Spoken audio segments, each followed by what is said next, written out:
दोनों हाथ ऐसे मलो, जरा लगाओ शरीर में, आप लगा दो भैया। छोड़ो, आप अपने मन से चलो जरा बहन,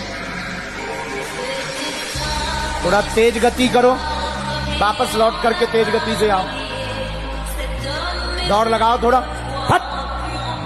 भैया इनके पैर में फिर से मालिश करो, तो होता ना, इसमें मालिश करो जरा।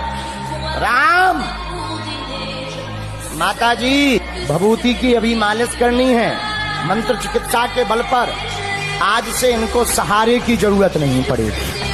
ठीक है कि हमारे पास जो मंत्र चिकित्सा है उसका हम प्रयोग बार बार करेंगे। आप धाम लेकर के आना, बालाजी आज से ही सुनेंगे, क्योंकि ये लाइलाज है। फिर भी अब पर्चे में लिख गया तो बात कटेगी नहीं, हम बालाजी से लड़ेंगे बिटिया।